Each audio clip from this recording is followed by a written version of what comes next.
Hi, in this video I'm going to go through the OCR A-level Chemistry paper. This is the 2019 paper, and this is paper 3, Unified Chemistry. I'll just do half of the paper in this video and do the second half in the next video. Okay, right, so a series of short questions. Explain why the CF4 molecule has polar bonds but does not have an overall dipole, for 2 marks. So I think we need to mention that it's got polar bonds because fluorine is a lot more electronegative than oxygen.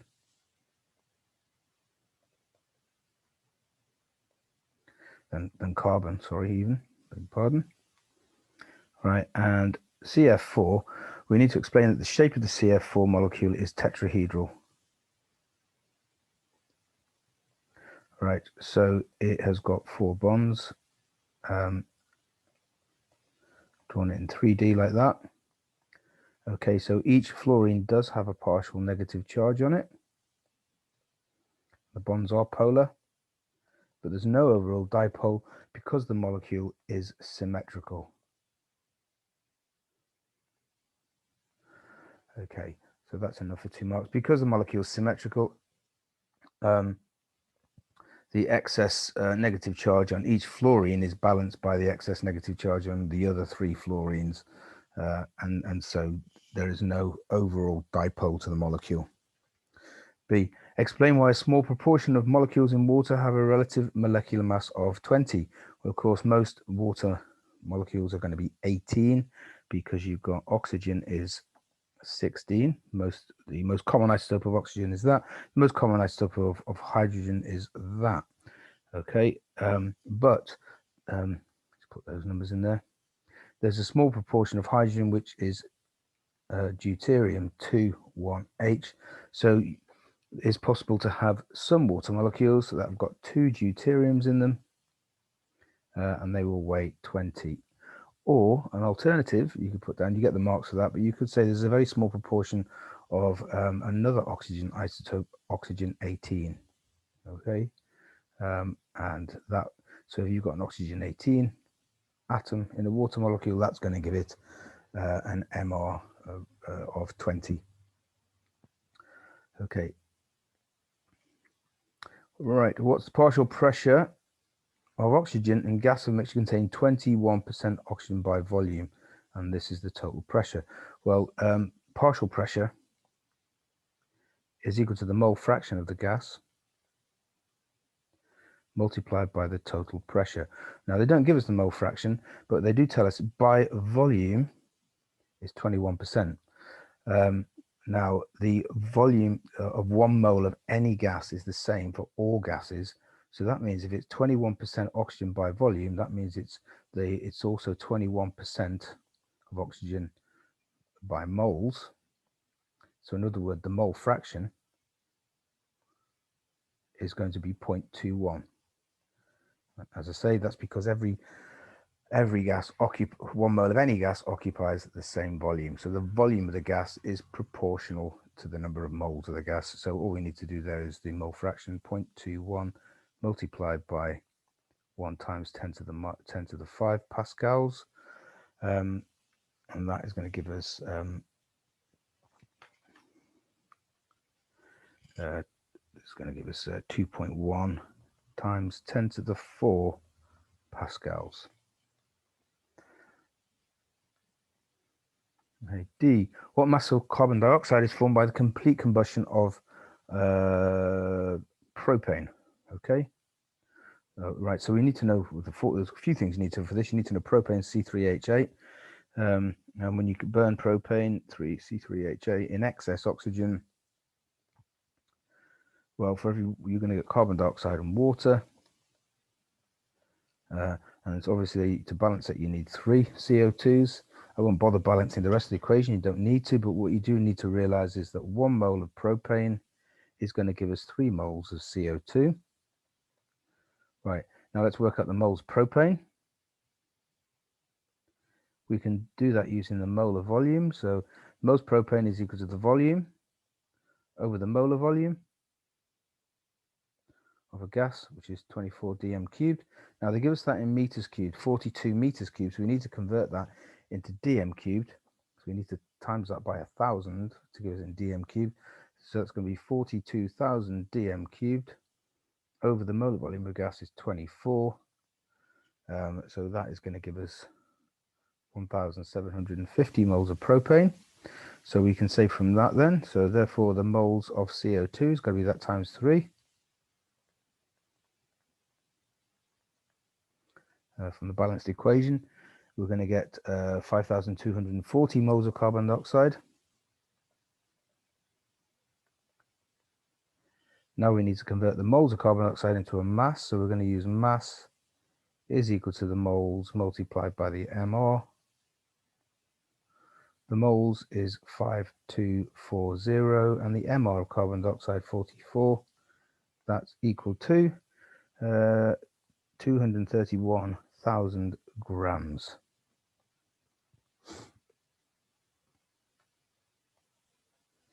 Okay, a reaction is first order with respect to hydrogen ions. Okay, so that means rate is proportional, directly proportional to the concentration of H plus ions. At pH 1, they give us the initial rate. Now at pH 3, what can we say about the hydrogen ion concentration as you go from pH 1 to pH 3? Right, so that means it's 2 pH units. So that means the hydrogen ion concentration is 10 to the power of 2 times lower. 10 to the power of 2, obviously 100 times lower. So now the rate is directly proportional to the hydrogen ion concentration. So if you make the hydrogen ion concentration 100 times lower, you're going to make the rate 100 times lower. So rate is going to be whatever it was at pH 1, 2.4 times 10 to the minus 3 moles per decimeter cubed per second, divided by 100 times lower, 2.4 times 10 to the minus 5 mole per decimeter cubed per second. That is the new rate at pH 3, 100 times lower hydrogen ion concentration. Right, number of oxygen atoms in 4.26 grams of P2O5. Okay, so we need to find out the moles of P2O5. So what is the MR of P2O5? Phosphorus is 31, oxygen is 16, so that is equal to 142. So moles of P2O5 have we got? Mass over MR, 4.26 over 142. That gives us 0.03 exactly. Now we need to look at the formula here. Now 1 mole of P2O5 contains 5 moles of oxygen. So therefore the moles of oxygen atoms in it present is going to be, got to multiply that number by 5. 0.03 times 5 gives us 0.15 moles. Now we need to use the Avogadro constant. So 1 mole of oxygen atoms is the Avogadro, 6 times 10 to the 23. So number of oxygen atoms is going to be the moles times by the Avogadro constant. Usually use the symbol L for that. So that's 0.15 multiplied by 6.02 times 10 to the 23. That gives us 9.03 times 10 to the 22 oxygen atoms.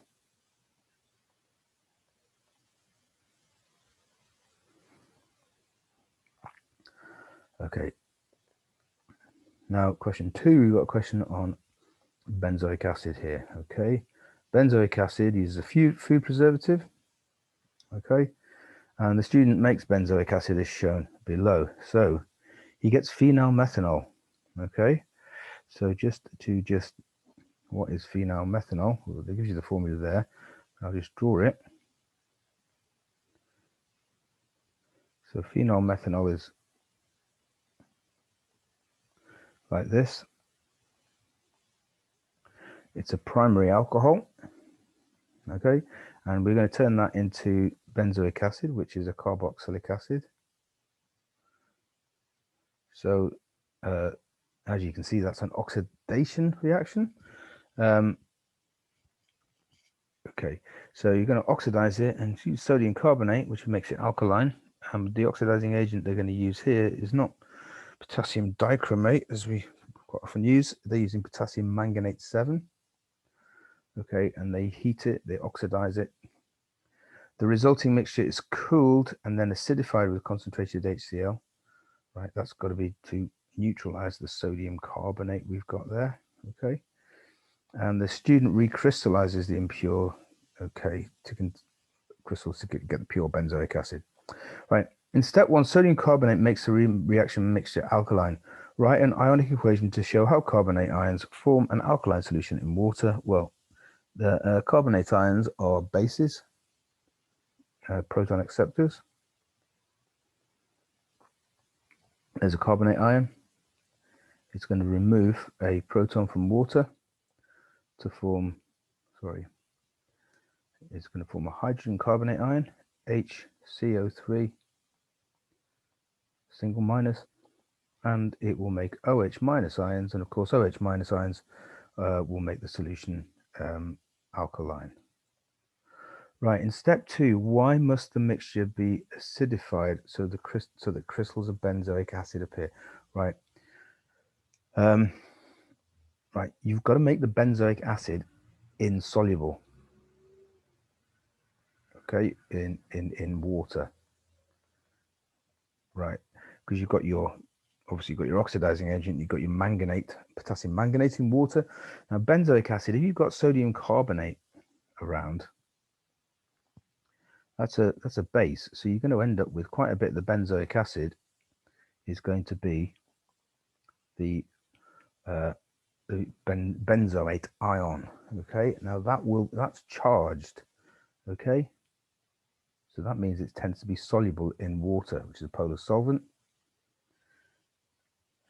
So you need to add acid to protonate that, okay, to make sure that you don't get the benzoate ion, that you protonate it and you end up with benzoic acid. That is not charged, so that is pretty insoluble in water.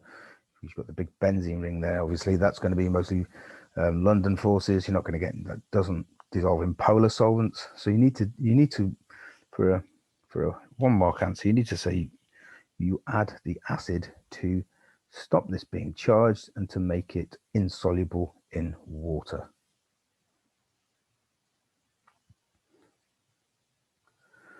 Use the overall equation for the preparation of benzoic acid and write the overall equation, and use this oxygen in the square bracket. Shorthand way of doing it. Right, so let's write down what we've got. Benzoic acid, phenylmethanol, so you've got C6H5 CH2OH, and we're going to oxidize that to the phenyl group, C6H5, but we've got a carboxylic acid group there. Now, first of all, we need to balance for hydrogens. We have got more hydrogens, two more hydrogens on the left than we have on the right, so we need to put them as H2O on the right hand side.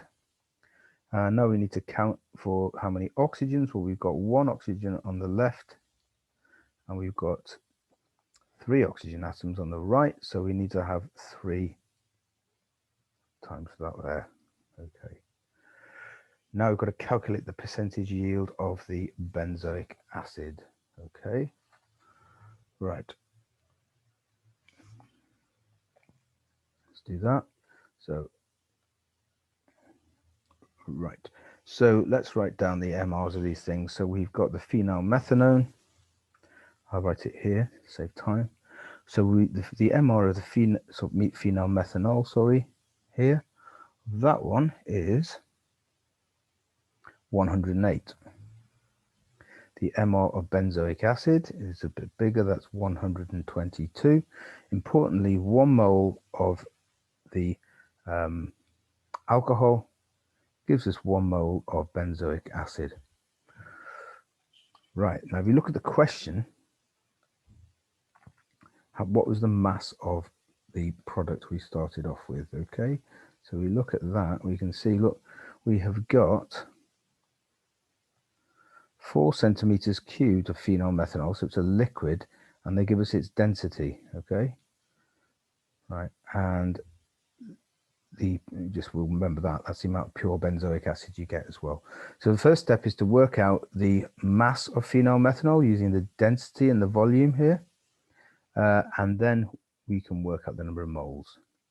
Okay, so let's do that. Put that water molecule back where it belongs. Right. Mass of the phenol methanol to start off with is equal to the density times the volume. The density is measured in grams per centimeter cubed.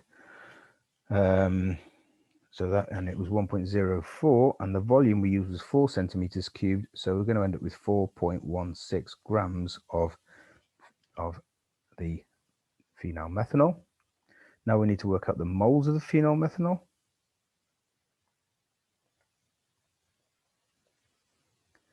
That's equal to the mass divided by its MR. 4.16 divided by 108. That gives us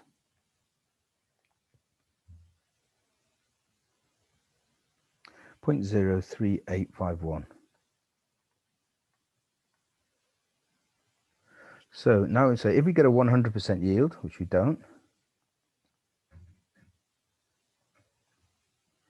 we are going to get, because it's a 1 mole of that, because it's 1 mole of the benzoic acid, the moles benzoic acid we're going to get, it's going to be the same. That's going to be 0.03851. Now we need to work out the mass of benzoic acid if we get 100% yield. So the mass of benzoic acid is equal to the moles multiplied by the MR of benzoic acid. So that's 0.03851 multiplied by its MR, that there 122. That gives us 4.7 grams. Now we need to work out the percentage yield. So the percentage yield, of course, is what we get, sorry. The actual mass over the expected multiplied by 100. Well, we actually get was 1.59 grams. We expect 4.7 grams times 100, and that works out to 3 significant figures, is 33.8%. It's just struck me that that's a percentage yield calculation, and there was quite a few percentage yield calculations on paper 2 from 2019. It's an awful lot of marks going for working out percentage yield in organic chemistry reactions for OCR, so I'd make sure that you really know how to do that. Right, step 3, describe how the student can recrystallize the impure crystals to impure benzoic acid. It's only 2 marks, so we don't need too much detail here. Well, with recrystallization, you get the impure stuff, and it's really important. You dissolve it in a minimum volume of hot solvent. Now, those words I'm going to underline are really important. You've got to have right, the whole way crystallization works is relies on the fact that things tend to be a lot more soluble in hot solvent than in cold. So you dissolve it in the smallest amount of hot solvent you can get away with, so you get a really sort of saturated solution. Sometimes you want to filter that when hot. That will if you filter when hot, that's difficult to do, and you don't have to actually write it down. It's only a 2-mark question, but you should do that really. But then you allow it to cool slowly, and the benzoic acid will come out of solution as crystals.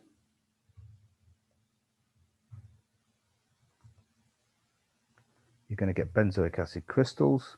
And then what you have to do is you have to filter them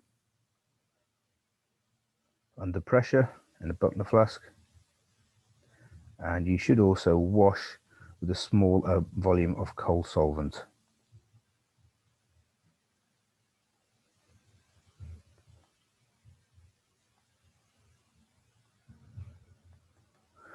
Okay, so that's more than enough detail for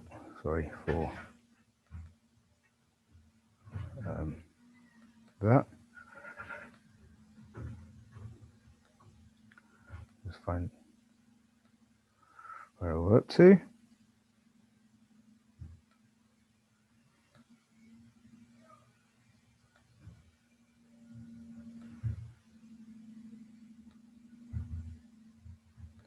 Sorry. Right, that's where we're up to. Question 3 now. We are going to talk about, this is an inorganic chemistry question.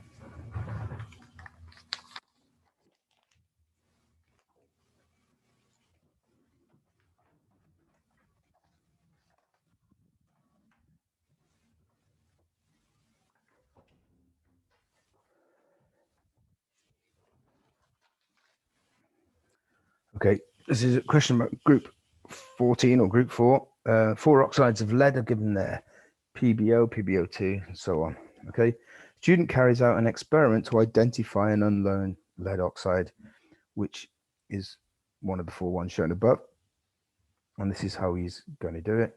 Oh, they're going to get some of the lead oxide here, and they're going to heat it up in a stream of methane, which is going to reduce the lead oxide back to lead, and they're going to weigh it before and weigh it afterwards so they can tell the mass of oxygen.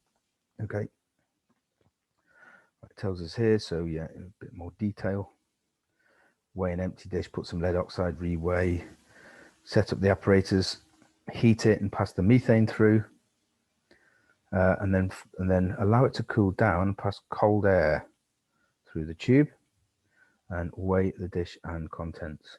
Okay, now it's probably going to ask us about a couple of improvements here, or safety points or something.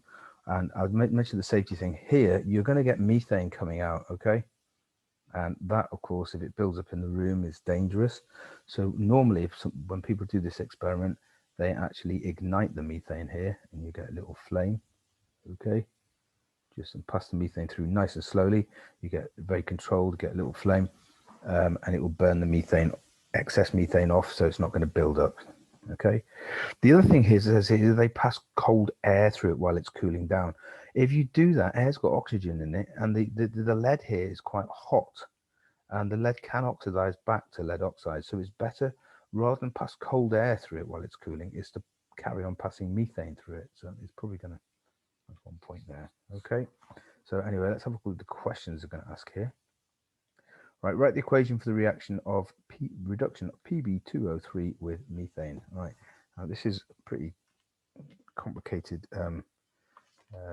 little equation to balance, actually. Right, so we've got Pb2O3, and we're going to add methane to it. Sorry. And we're going to end up with lead. Now the oxygen is going to be carbon dioxide.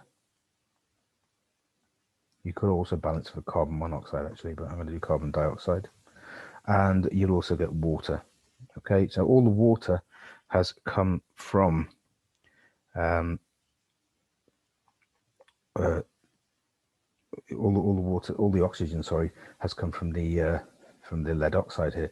So of course we need to balance that. So we're going to have to put a 2 there.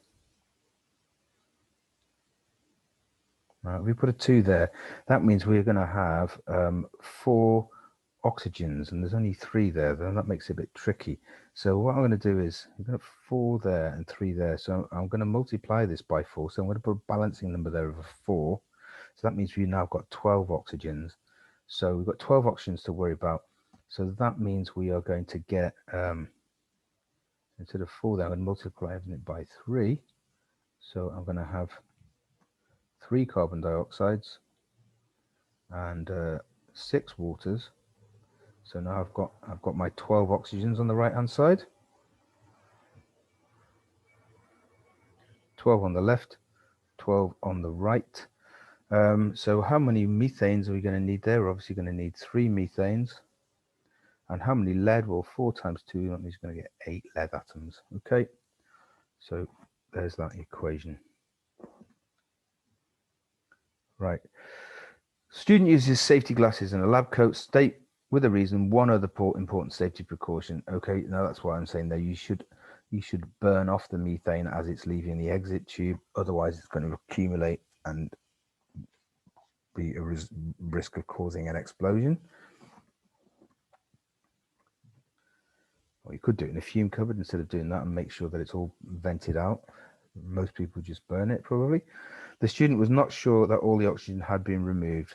State 2 modifications that the student could make to their method to be confident. Okay, now the first one I think is what I said before, is that you should, when it cools down, you should cool it not in air, which contains oxygen, which could reoxidize the lead, but in methane, and then that stops the lead reoxidizing. And the other thing is a bit more obvious and sort of saying, how could he make sure he's got rid of all the oxygen? Well, he should repeat the experiment to constant mass. In other words, he should keep doing it until the mass of the lead oxide doesn't decrease anymore. Okay, if you do it and it goes down by a gram, and then you do it again, it's now gone down by 1.5 grams, then obviously the second time you removed a bit more oxygen. So you want to make sure that isn't the case. So you repeat it until the mass stops going down. Repeat to constant mass. They were the 2 things that I would do. Right.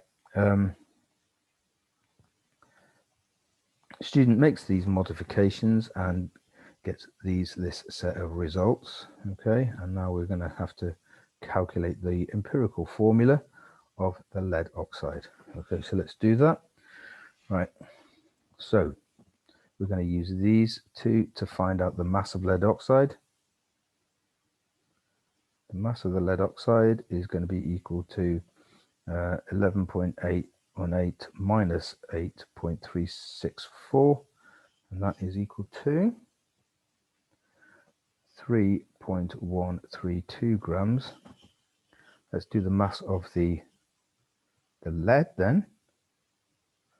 Well, that's going to be, you subtract these 2, 11.496 minus 11, sorry, not these 2, that one and that one, minus 8, sorry, minus 8.364.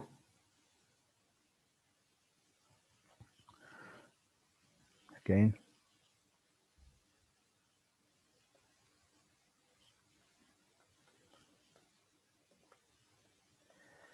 that is equal to 0.322 grams. Sorry, 3.13. What am I talking about? Sorry, here. The mass of the lead oxide there, that one's wrong.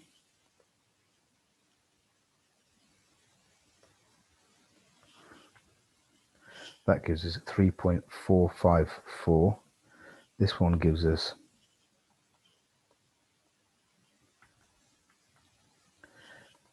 3.132. Now we can work out the mass of the oxygen by subtracting these 2 from each other. So the mass of the oxygen in the lead oxide is going to be the mass of the lead oxide minus the mass of the lead. That gives us 0.322 grams. Right, so now we know the mass of the lead and the mass of the oxygen. We need to work out the moles of those 2 to work out the ratio of the moles. So let's do that. So moles lead and the moles of oxygen. Well, the moles of lead is equal to the mass over the mass over the AR, the same for the oxygen. and we have got 3.454, and lead has got an AR really big of 207. What is it? Lead.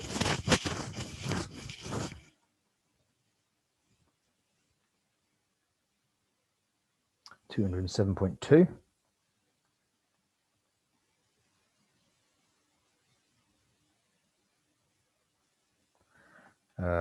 And the oxygen is 0.322. Oxygen, of course, is 16.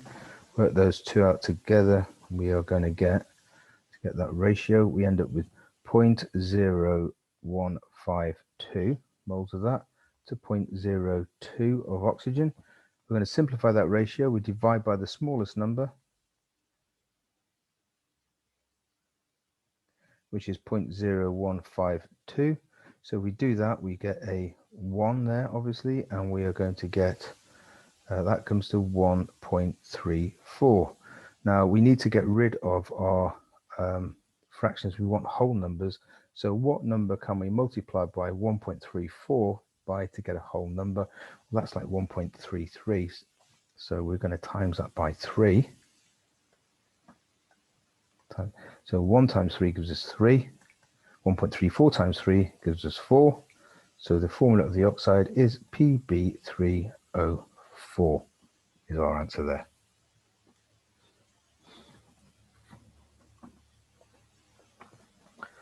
Okay, continue these.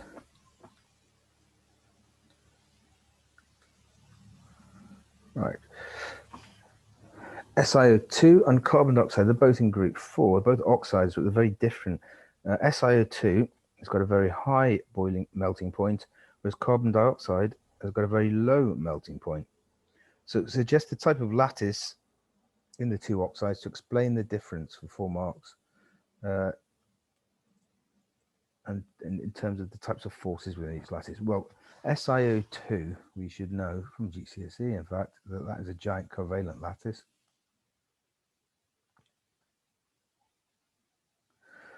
So if you want to melt it, you've got to break covalent bonds, which of course are very strong. Right, carbon dioxide, on the other hand, the bonding in that, well, instead of silicon forms 4 single bonds to oxygen, and they form 4, so on, yeah. Whereas in carbon dioxide, the carbon forms double bonds. So you don't get a giant covalent lattice. I wouldn't bother putting this in the answer, but because all you need to say, right, carbon dioxide, you get a simple covalent lattice.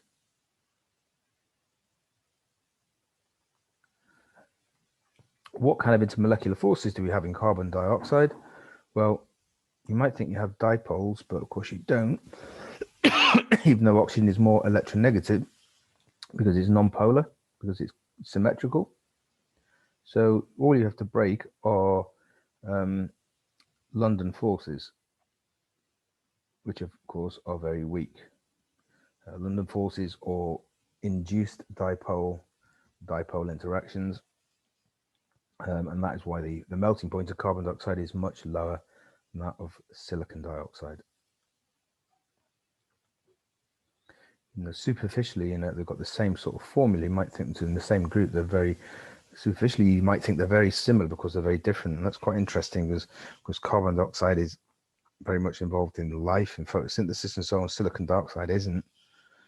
Silicon dioxide makes up most of the rocks that build up the Earth's crust. So 2 very common compounds in the Earth, but 2 very different ones, very different roles.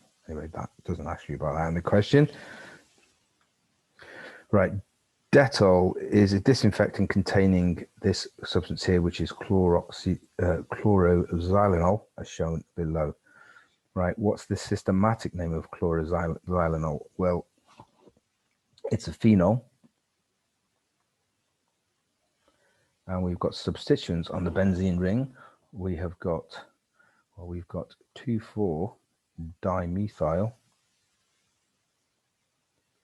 Sorry, that's not 2,4, it's 3,5-dimethyl. Number the carbon atoms like that, 1, 2, 3, 4, 5. So 3,5-dimethyl, and also we've got this chlorine number for, so that's 4-chloro. Which one comes first? Well, the chloro is more of a functional group, so we put that one first. So it's 4-chloro, 3,5-dimethyl, phenol.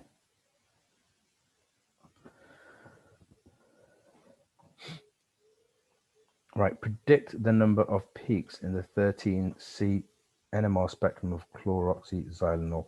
Right, so there's quite a lot of symmetry. There's some symmetry in this molecule, so some of the carbons are going to be the same. It's in the same environment. Right, that one is unique, so we've got one there. That one there is the same as that. That one is the same as that one. That one's unique, and these two are the same. So you're going to have 5 peaks is the answer there.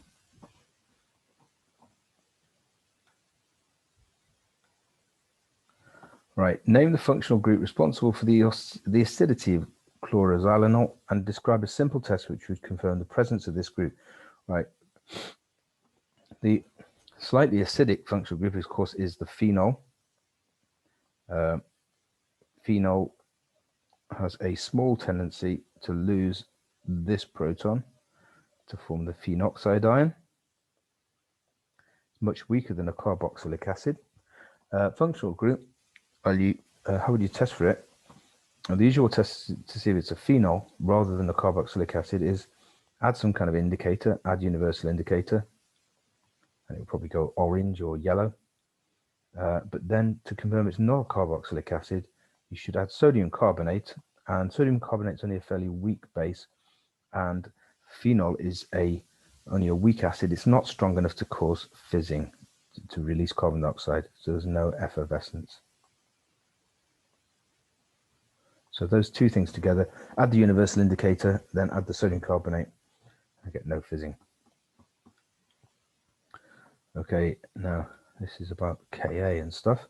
A student measures the pH of the contents of a bottle of Dettol. pH is 5.14. The label on the bottle shows a percentage of it is 4.8%. In other words, you've got 4.8 grams in 100 centimeters cubed of Dettol. And we have got to work out the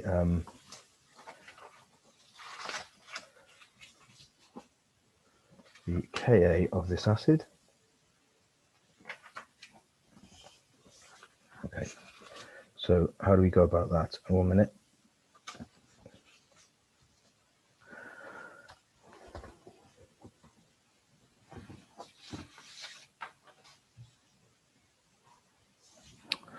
Right, okay.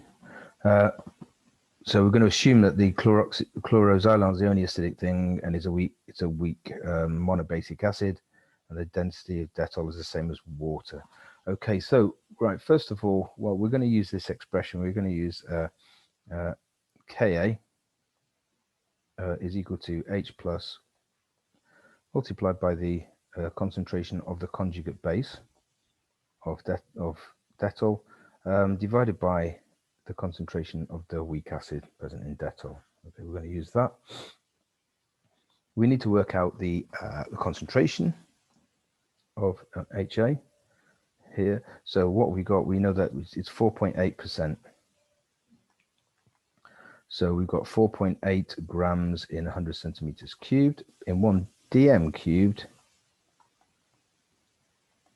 we have got 48 grams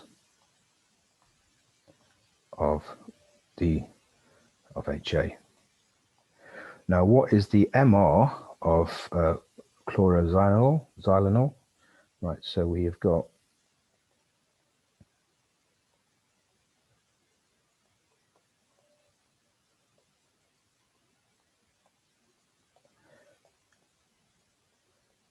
and chlorine there. So the formula is going to be it's C8. We've got 6 in the benzene ring plus those 2. Now hydrogens, how many have we got? We've got 3 there. 3 there makes 6, 7, 8, and 9. So that's H9. Oxygens, we have got 1, and chlorines, we have got 1 of those. Okay, so the MR of that is going to be 8 times 12 for the carbons, plus 9, plus 16, plus 35.5 for the chlorine. That gives us 156.5. Right.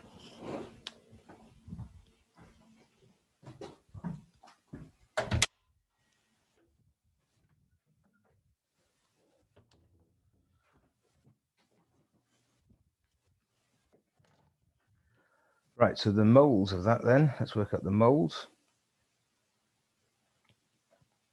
The moles of HA in 1 dm cubed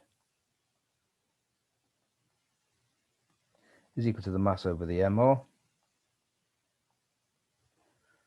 The mass we have got, we said was 48 grams.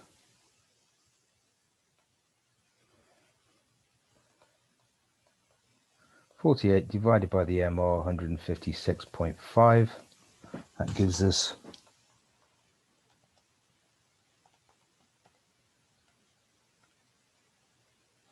0.3067 moles per decimeter cubed for that. Okay, now we're going to say what is the concentration of H plus? Right, H plus concentration. Well, that's going to be equal to the 10 to the power of minus pH, the pH of the solution. The pH of the solution, they tell us, is 5 point, what was it? 5.14, okay? 10 to the power of minus 5.4.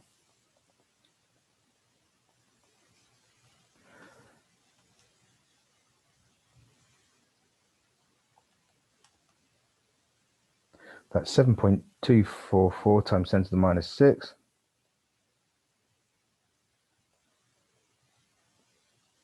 Moles per decimeter cubed. Now, how do we work out we know the concentration of A minus in solution is going to be the same as the H plus concentration. Just explain why that is, because if we think here we've got HA, and that's going to dissociate to give us 1 A minus and 1 H plus.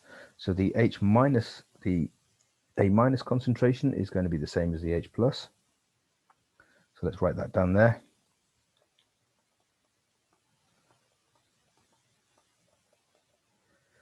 What about the concentration of HA? Right, now the original concentration of the HA we've just worked out is that 0.0, right, a tiny bit of that is going to dissociate. But because it's such a weak acid, we can say that really virtually none of that dissociates. So that is approximately, HA concentration is approximately equal to 0.3067, and that will make virtually no difference. Okay, so we're just going to use that value, put the numbers in to work out Ka now. So our Ka is equal to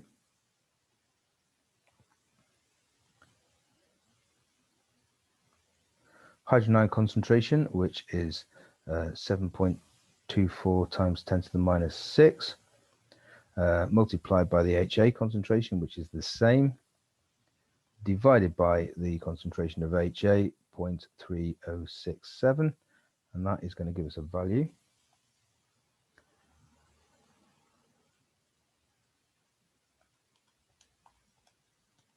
of 1.71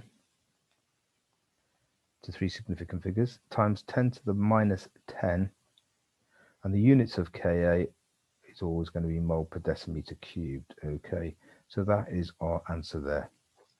A lot of marks for that, 5 marks.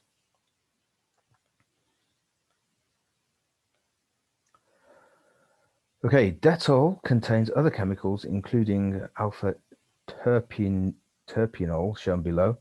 It's a chiral compound. Show with an asterisk the chiral center. Okay, so what we need for a chiral center is a carbon atom attached to 4 other carbons, 4 different groups. Okay, so let's just look at the ones we can eliminate. Right, this is a CH3. That's not 4 different groups. These have only got 3 groups. There's a double bond there. Forget about them. These are both CH2s, all of those. So you've got 2 of the 4 groups attached to both hydrogens, so they're not chiral. This one here, right, this carbon here, that will be chiral, okay? And this one will not be chiral because you've got 2 methyl groups. That's a methyl and that's a methyl. They're both the same. And of course, they're not chiral either because they've got 3 hydrogens attached. So it's just that green one there. That's the only chiral carbon in the compound. Terpenol also meets the requirements for EZ isomerism. However, only one EZ isomer exists. Right. Explain why it meets the requirements. Let's do that first. Okay.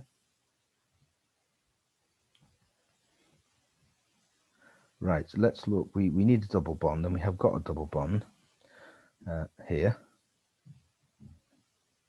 And you need 2 different groups attached to each of the carbons. Well, let's look at let's do that one as green. Let's look at the yellow one first. Well, we've got a methyl group there, and we've got that carbon. They're not the same as each other. On the green carbon, we've got a hydrogen, and we've also got that group there. So you've got 2 different groups attached to the carbons in a double bond, so that meets the requirements. This is a 4-mark question, so we get a couple of marks of that. Right, whether it's an E or a Z isomer. So let's see which one that is. Right, so I'm going to say which is the high priority group. Right, let's look at the yellow carbon. We've got a methyl group, and then we've got this one here. This is higher priority because that's bigger. Okay, so that one there. On the green carbon, we've got a hydrogen. That's obviously not the high priority group because it's the lightest. We're gonna have that one there. So the 2 high priority groups are on the same side. So this is the Z isomer. Right, and why? Right, it is the Z, but we've got to explain why only one of this exists. Okay, we can't have the isomer. Why not? Well, you can't exchange the positions of the high priority groups without breaking the ring. You can't swap that hydrogen with that one, and you can't swap that one with that one. If you do, you'd have to break the ring. So that's the answer. You need to break that 6 carbon ring open. And then it would be a different compound then.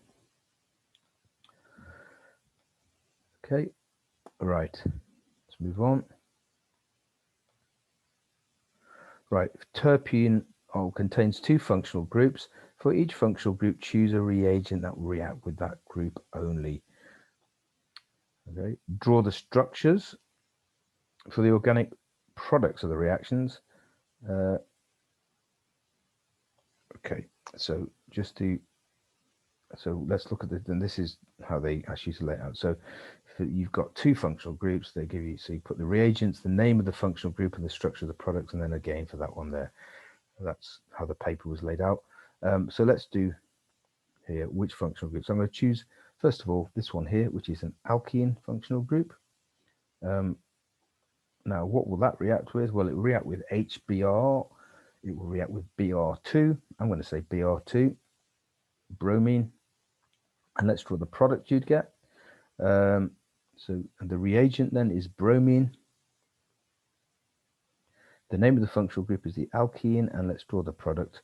Well, the product is going to look like this. You get rid of the double bond. Everything else stays the same. But on this here, you've got a bromine atom, and you've also got a bromine atom there. Right, the next functional group